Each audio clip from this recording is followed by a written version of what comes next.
दोस्तों नमस्कार।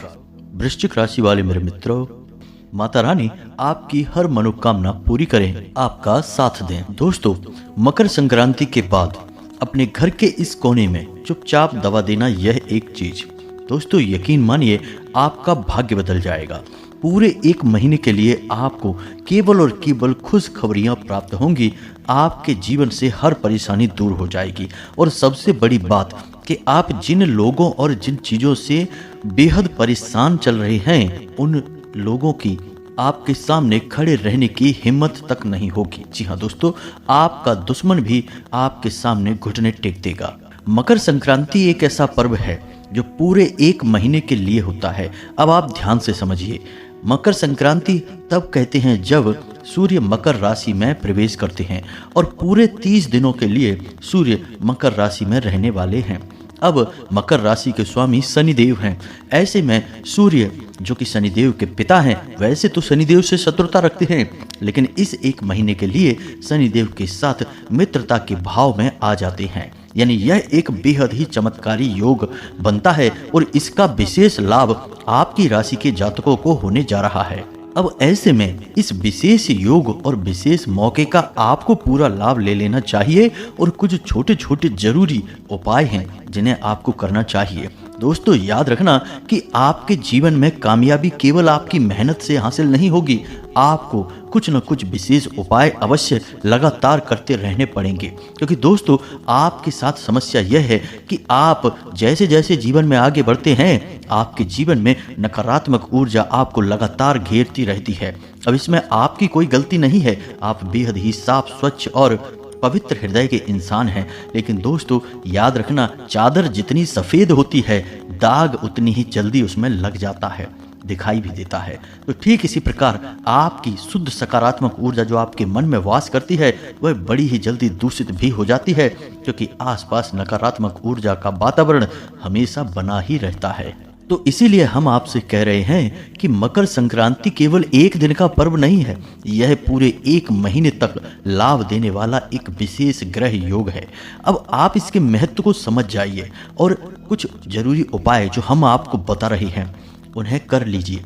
इनके बारे में किसी से चर्चा नहीं करना है, चुपचाप बस इन्हें कर लेना है। आपके घर में जो चीज़ें मौजूद हैं, बस इन्हीं चीज़ों का प्रयोग करना है और थोड़ी सी होशियारी के साथ गुप्त प्रयास करने हैं और आप देखेंगे कि आपके आसपास जो नकारात्मक ऊर्जा लगातार एकत्रित होती रहती है, वह अपने आप समाप्त हो जाएगी। जैसे कि बादल छटने के बाद सूर्य देवता सामने दिखाई देते हैं और प्रकाश से पूरे संसार को ऊर्जा से भर देते हैं, ठीक उसी प्रकार आपके आसपास से जब नकारात्मक ऊर्जा का वातावरण छटेगा तो अपने आप आपको सारी सफलताएं, सारी कामयाबियां प्राप्त हो जाएंगी। ना ही कोई आपके विरोध में रहेगा, ना ही कोई आपसे शत्रुता मानेगा। यानी कि केवल और केवल सकारात्मक चीजें ही, यानी कि केवल और केवल सकारात्मकता ही आपके जीवन में प्रवेश करेगी। कारण इसका यह है दोस्तों कि आपके खुद के अंदर कोई खोट नहीं है। आपकी पवित्रता, आपकी धार्मिकता, आध्यात्मिकता और कार्य को करने की विशेष लगन और योग्यता आपको हर मामले में कामयाब बनाती है। बस समस्या यह है कि आपकी राह में रोड़े हमेशा आते ही रहती हैं। लोग अक्सर आपसे जलते ही रहते हैं और आपकी राह में रोड़े अटकाते रहते हैं। अब कई प्रकार से लोग आपको पीड़ित और परेशान करते हैं। कभी रुपए पैसे को लेकर आपको परेशान करते हैं, कभी भावनात्मक तौर पर आपको परेशान करते हैं, कभी किसी अन्य प्रकार से आपको पीड़ाएं पहुंचाते हैं, पीठ के पीछे आपकी बुराइयां करते हैं, आपसे ही काम निकलवाते हैं, फिर आपकी ही बुराइयां करते हैं। तो इन सब बातों का आपके ऊपर, आपके कोमल मन पर बहुत गहरा प्रभाव पड़ता है। तो बस इन सब चीज़ों से आपको बचने की ज़रूरत है और इसीलिए आपको उपाय करने हैं दोस्तों। तो बस वीडियो को पूरा देखिए, मन में विश्वास रखिए दोस्तों। विष का वास बिल्कुल भी मन में नहीं रखना है। आप दूसरों के बहकावे में कभी कभी आकर अपने मन में विष का वास कर लेते हैं और इसी वजह से आप कई बार अच्छी चीज़ों से और अच्छी परिस्थितियों से चूक जाते हैं। तो अब इस बार ऐसा मत होने देना दोस्तों। वीडियो आप पूरा देखेंगे तो आपको निश्चित ही 100% इसका लाभ प्राप्त होगा, हम इस बात की गारंटी देते हैं। तो पूरा वीडियो देखिए। तो चलिए दोस्तों, आज के इस वीडियो को प्रारंभ करें, लेकिन इससे पहले आपसे एक निवेदन है कि कमेंट में पूरे भाव के साथ माता को याद करते हुए, जैसे कि आप अपनी करुण पुकार से अपनी माँ के हृदय को पिघलाना चाहते हैं, बिल्कुल उसी भाव के साथ कमेंट में जय माँ भद्रकाली कृपा करो एक बार नहीं 3 बार लिखना दोस्तों। निश्चित ही माता आपकी पुकार सुनेंगी और आपकी ओर दौड़ी चली आएंगी। और एक बात बता दें दोस्तों कि जिन लोगों ने कमेंट बॉक्स में अपना नाम और अपना स्थान लिखकर भेजा था, हमने उनके नाम से आहुतियाँ सर्व मनोकामना पूर्ति हवन में जो शनिवार को कराते हैं उसमें करवाती हैं। और भी लोग आप अपना नाम निश्चित तौर पर भेजिए दोस्तों। माता के इस खुले दरबार में किसी के लिए भी कोई सीमा नहीं है। माता रानी आपकी और सबकी मनोकामनाएं पूरी करेंगी। इसी के साथ साथ दोस्तों आपसे एक छोटा सा निवेदन और है कि यदि आप चैनल पर पहली बार आए हैं तो इस चैनल को सब्सक्राइब करके बगल में जो घंटी का निशान है उसे अवश्य ही दबा दें दोस्तों। इससे आप हमारा बहुत अधिक मनोबल बढ़ाएंगे और यह बिल्कुल ही फ्री है। तो दोस्तों जल्दी करिए, चैनल को सब्सक्राइब करिए। चलिए आगे बढ़ते हैं। तो दोस्तों ध्यान से समझिए, आपका जो घर है वह असल में मंदिर का ही एक स्वरूप है। वहाँ वही ऊर्जाएं रहती हैं जो मंदिर में रहती हैं, लेकिन सूक्ष्म रूप से रहती हैं दोस्तों। तो कहने का मतलब यह है कि आपके घर में हर एक स्थान पर देवी देवताओं का अलग प्रकार से वास होता है, लेकिन कभी कभी ऐसा होता है कि घर की ऊर्जाएं बदल जाती हैं, या तो हमारी ही स्वयं की कुछ गलती की वजह से, या फिर प्राकृतिक तौर पर कोई ऐसा कारण बन जाता है जिससे कि दैवीय शक्तियां घर से बाहर जाने लगती हैं और उनके स्थान पर नकारात्मक शक्तियां या यूं कहें कि भूत प्रेत की शक्तियां घर में प्रवेश होने लगती हैं। तो अब हमारा काम यह है कि हम अपने घर की ऊर्जा को शुद्ध सकारात्मक ऊर्जा में बदल दें। अब इसके लिए हमें कुछ न कुछ छोटे छोटे उपाय अवश्य ही करने होंगे। तो दोस्तों इसी विषय में लाल किताब यह कहती है कि जैसे हम अपने शरीर को साफ स्वच्छ रखते हैं, नहलाते धुलाते हैं, खाना खिलाते हैं, इसे स्वस्थ रखते हैं, क्योंकि हम इस शरीर से सवारी करते हैं, इस शरीर से ही जीवित दिखाई देते हैं, इसका उपयोग करते हैं। ठीक इसी प्रकार हमारा घर भी हमारा शरीर ही होता है, क्योंकि हम उसके अंदर रहते हैं और उसी से सकारात्मक ऊर्जा ग्रहण करते हैं। तो जिस प्रकार हमारा धर्म बनता है कि हम अपने शरीर को साफ सुथरा रखें और इसकी सेवा करें, इसी प्रकार हमारा धर्म यह भी बनता है कि हम अपने घर की साफ सफाई करें और इसकी सेवा करें। अब सफाई से यहाँ पर मतलब है हमारा कि इसे शुद्ध सकारात्मक ऊर्जा से भरने का प्रयास करें। तो वैसे तो घर के हर एक भाग का एक विशेष महत्व है, धार्मिक आधार है, लेकिन आज हम बात करने जा रहे हैं घर के एक ऐसे भाग के बारे में जो आपके जीवन में एक महत्वपूर्ण स्थान रखता है दोस्तों। और इसी स्थान पर आपको यह एक चीज चुपचाप छुपा कर रख देनी है। अगर हो सके तो इसे कहीं दबा कर रख देना। किसी से इसके बारे में कोई चर्चा नहीं करना है, यह गुप्त है लेकिन बेहद सक्रिय है। अब इस चीज से एक ऐसी विशेष ऊर्जा का प्रवाह उत्पन्न होगा जो आपके संपूर्ण घर की ऊर्जा को सकारात्मक ऊर्जा में बदलने का दम रखता है। जी हाँ दोस्तों, इसका प्रभाव आपके जीवन में कुछ ही दिनों में दिखाई देना प्रारंभ हो जाएगा। तो अब जो बातें हम आपको बताने जा रहे हैं उन्हें आपको ध्यान से सुनना है। दोस्तों आपके घर में 3 सबसे महत्वपूर्ण स्थान है जो आपके जीवन में बहुत विशेष स्थान रखते हैं, महत्व रखते हैं। सबसे पहला स्थान है आपके घर का ईशान कोण। जी हाँ दोस्तों, अब ईशान कोण के बारे में हम आपको अपने पिछले कई वीडियो में बता चुके हैं। छोटी सी झलक आपको इस बार फिर से बता देते हैं कि आपके घर की जो पूर्व दिशा है और उत्तर दिशा है उसके ठीक बीचों बीच जो एक कोण बनता है, कोना निकलता है, उसे ही ईशान कोण कहते हैं। ईशान कोण जैसा कि इसके नाम से ही पता चलता है, यह भगवान का स्थान होता है, ईश का स्थान होता है, ईश यानी भगवान। तो अब इस स्थान पर आपको साफ सफाई अवश्य ही रखनी होगी दोस्तों, क्योंकि दोस्तों ऐसा है कि एक दवा खा लेने से ही अगर बीमारी ठीक हो जाए तो हर रोगी को केवल एक ही गोली दी जाए और वह ठीक हो जाए, लेकिन ऐसा होता नहीं है। साथ में कई और प्रकार की दवाइयाँ भी दी जाती हैं जो सहायक होती हैं। बीमारी की तो एक ही दवा होती है, लेकिन अन्य दवाइयाँ शरीर में उस माहौल को उत्पन्न करती हैं ताकि दवाई जो बीमारी वाली है वह अपना काम कर सके।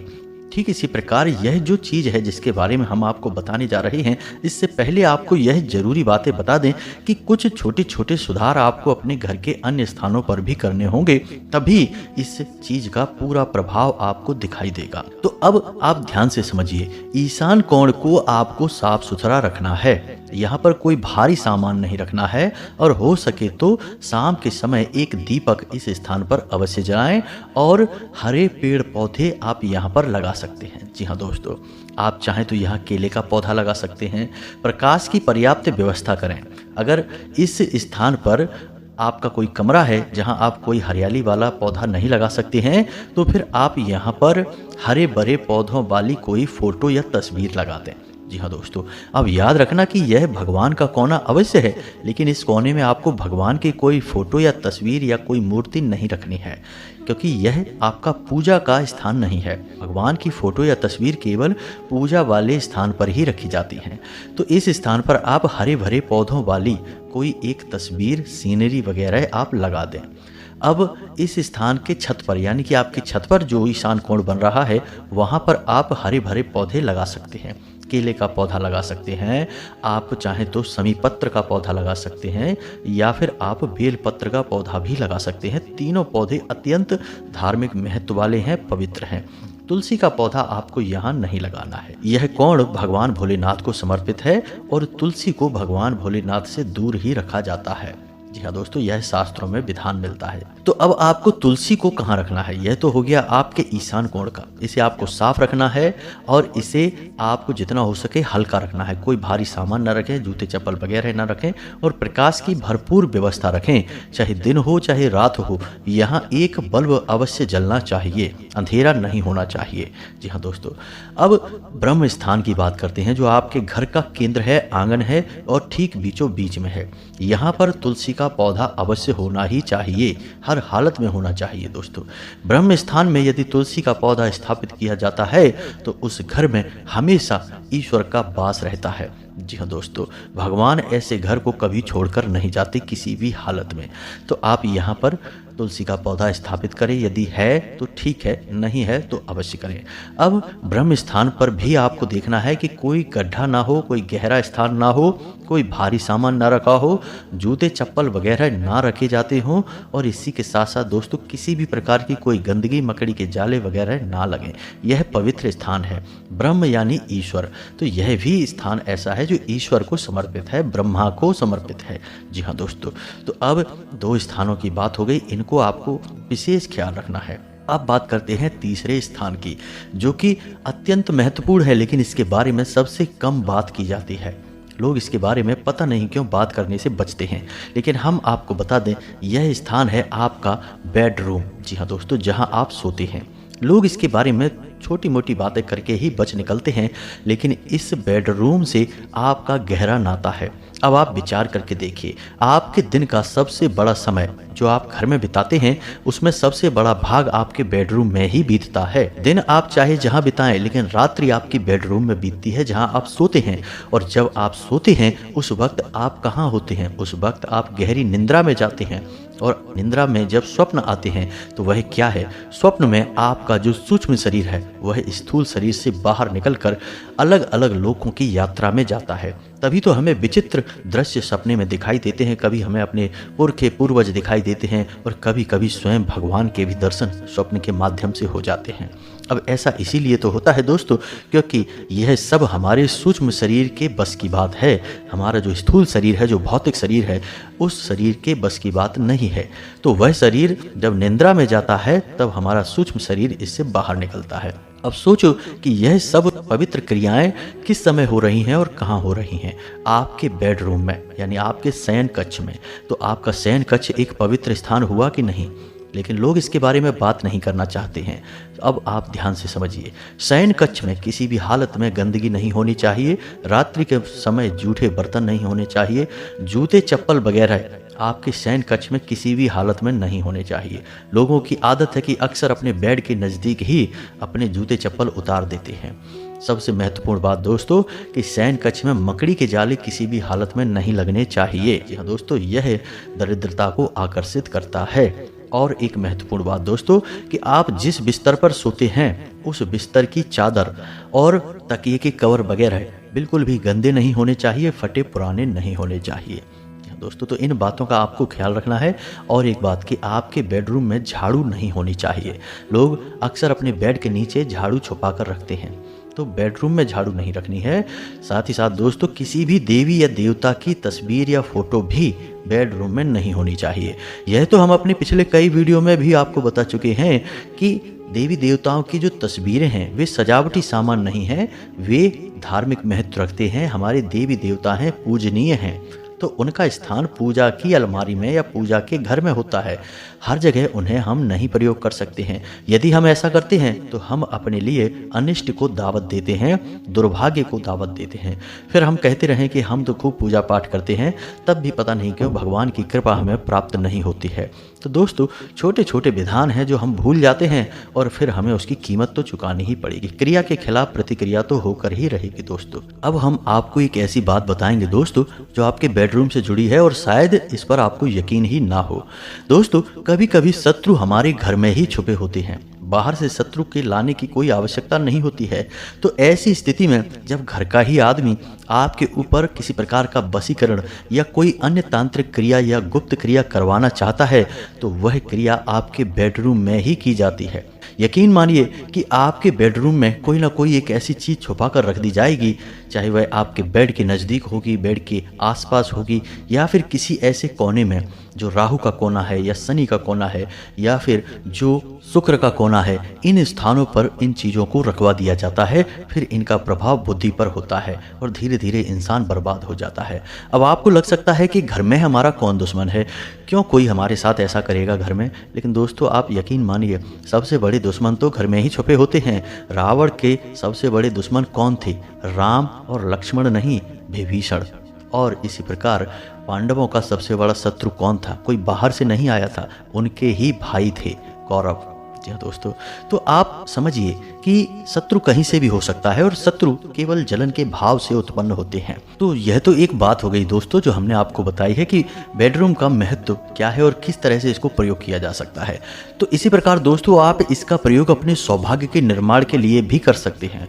अब ध्यान से सुनिए, यह क्रिया जो आपको करनी है गुप्त रूप से करनी है और यह क्रिया आपको पूरे 1 महीने के लिए लाभ देगी दोस्तों। जब तक सूर्य मकर राशि में रहेंगे यह क्रिया आपके ऊपर लगातार कार्य करती रहेगी। अब इस क्रिया को करने के 2 विशेष भाग हैं। जी हाँ दोस्तों, यानी कि 2 भागों में यह क्रिया की जाएगी। सबसे पहला भाग वह है कि आपको अपने बेडरूम में एक सामान है जो छुपा कर रखना होगा और दूसरा यह है कि यह आपको नित्य करना होगा एक कार्य।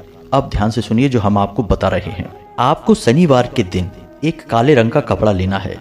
कपड़ा कोरा होना चाहिए, बाजार से तुरंत लाया हुआ होना चाहिए और सूती कपड़ा नहीं होना चाहिए दोस्तों। अब इस कपड़े को आपको कैसे प्रयोग करना है ध्यान से समझिए। और इस कपड़े की पोटली बनाने के लिए आपको काले रंग का ही धागा प्रयोग करना है। तो अब ध्यान से सुनिए, आपको चाहिए 1 मुट्ठी काले तिल, 1 लौंग का जोड़ा, 1 मुट्ठी काली उड़द की दाल, एक छोटा सा लोहे का टुकड़ा यानी कोई कील वगैरह भी आप ले सकते हैं, और 1 रुई का छोटा सा टुकड़ा जो सरसों के तेल में डूबा हुआ होगा। अब आपको इन चीजों को एक पोटली में बांध लेना है दोस्तों। ध्यान से समझना कि आपको करना क्या है। बहुत ही शक्तिशाली उपाय है दोस्तों यह। तो आपको करना क्या है ध्यान से समझिए। एक पोटली बना लेना है। शनिवार के दिन आपको यह कार्य करना है। किसी से इस विषय पर कोई चर्चा नहीं करना है। चुपचाप इन चीज़ों का प्रयोग करना है। अब आपको शनिदेव के मंदिर जाना है। अगर शनिदेव के मंदिर आपके आसपास नहीं है या शनिदेव के मंदिर में शिला स्वरूप शनिदेव का नहीं है, मूर्ति स्वरूप है, तो आपको वहाँ नहीं जाना है, शिला स्वरूप वाले मंदिर में जाना है। अब मान लो कि शनिदेव का मंदिर आपके आसपास नहीं है तो आप किसी ऐसे मंदिर में जाएं, हनुमान जी का हो या किसी भी देवी देवता का हो, जहाँ पीपल का वृक्ष है। जी हाँ दोस्तों, यानी जिस पीपल के वृक्ष की पूजा होती हो उस मंदिर में आप जाएं। अब उस मंदिर में आपको पीपल के वृक्ष के पास बैठकर एक कार्य करना है। एक दीपक मिट्टी का जलाना है। जी हाँ दोस्तों, और उसमें लंबी बाती रखनी है जो ऐसी रखी जाएगी कि उसके 4 मुख बन जाएंगे। एक दूसरे से क्रॉस करके बाती आप लगाएंगे। 4 मुखी दीपक आपको बनाना है सरसों के तेल का, और आपको वह दीपक पूरा भर देना है। अब आपको इस दीपक को प्रज्वलित करना है और आप जो पोटली अपने साथ बनाकर लेकर आए हैं उसे आपको उस पीपल के वृक्ष के नीचे रख देना है। मानकर चलिए कि उसे आपने शनिदेव के चरणों में समर्पित कर दिया है। जी हाँ दोस्तों, पीपल के वृक्ष पर आपको थोड़ा सा सरसों का तेल भी अर्पित करना है। सरसों का तेल शुद्ध होना चाहिए। जो घर में प्रयोग हो रहा है वह नहीं चलेगा, क्योंकि वह दूषित हो जाता है, घर के कार्यों में उपयोग हो जाता है। इसलिए आप नया सरसों का तेल खरीद सकते हैं। तो सरसों का तेल शनिदेव को अर्पित करेंगे और वहीं पर बैठकर आपको एक माला जाप करनी है शनिदेव के इस महामंत्र की। यह बेहद ही पवित्र है और शनिदेव और सूर्य भगवान से जुड़ा हुआ है और इस पूरे महीने आपको यह लाभ पहुंचाएगा। दोस्तों, शनिदेव बहुत प्रसन्न होंगे इस मंत्र को सुनने के बाद। तो ध्यान से सुनिए, यह मंत्र आपके मोबाइल की स्क्रीन पर भी दिखाई देगा और हम बोल भी रहे हैं, तो ध्यान से सुनिए। मंत्र कुछ इस प्रकार है। ओम नीलांजन समाभासम रविपुत्रम यमाग्रजम छाया मार्तंड संभूतम तम नमामि शनैश्चरम। जी हाँ दोस्तों, ध्यान से सुनिए, मंत्र एक बार फिर से बोल रहे हैं। ओम नीलांजन समाभासम रविपुत्रम यमाग्रजम छाया मार्तंड संभूतम तम नमामि शनैश्चरम। दोस्तों, आपको इस मंत्र का एक माला जाप करना है। याद रखना है कि पूरे ध्यान के साथ आपको यह जाप करना है। मन में शनिदेव का विशेष ख्याल रखेंगे आप। याद रखिए कि यह पूरा वर्ष शनिदेव को समर्पित है। यह एक उपाय आपको वर्ष भर के दुख और तकलीफों से दूर कर सकता है, जीवन आपका संवार सकता है। तो आप इसे बेहद गंभीरता के साथ करें। इस उपाय के बारे में किसी से कोई चर्चा ना करें। तो अब ध्यान से सुनिए, आपको इस मंत्र का एक माला जाप करना है और उसके बाद आपको छाया दान की प्रक्रिया करना है। दोस्तों, छाया दान बेहद ही पवित्र दान माना जाता है शनिदेव के लिए। शनिदेव की माता का नाम छाया था, तो उन्हें यह दान बेहद ही पवित्र है। तो अब यह कैसे होगा, ध्यान से सुनिए। आपको मिट्टी का एक बड़ा दीपक चाहिए। उस पूरे दीपक को आप तेल से भर देंगे। सरसों का तेल होना चाहिए। सरसों के उस तेल से आप उस पूरे दीपक को भर देंगे और जब आपका यह जाप समाप्त हो जाएगा, उसके बाद आप उस पोटली को शनिदेव के आशीर्वाद के तौर पर अपने पास वापस उठा लेंगे जो आपने शनिदेव के चरणों में रखी थी। और इसके बाद जब आपका संपूर्ण पूजा कर्म निवृत्त हो जाए, समाप्त हो जाए, तो आपको उस दीपक में अपना चेहरा देखना है। और वह दीपक जो आपने सरसों के तेल से पूरा भरा था, बड़ा मिट्टी का दीपक, उसे आपको शनिदेव के चरणों में पहले रख देना है। फिर वहीं पर रखे रखे उस दीपक में आपको झांक कर अपना चेहरा देखना है।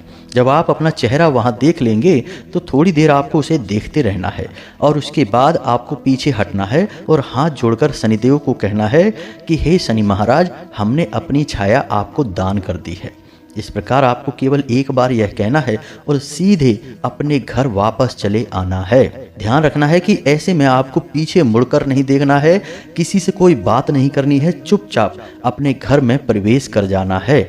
घर में प्रवेश करने से पहले आपको पीछे मुड़कर नहीं देखना है, दाएं बाएं नहीं देखना है, सीधे अपने घर में आपको प्रवेश करना है। अब जब आप अपने घर में प्रवेश कर चुके हैं तो आपके पास वह पोटली है जो आप मंदिर से लेकर आए थे।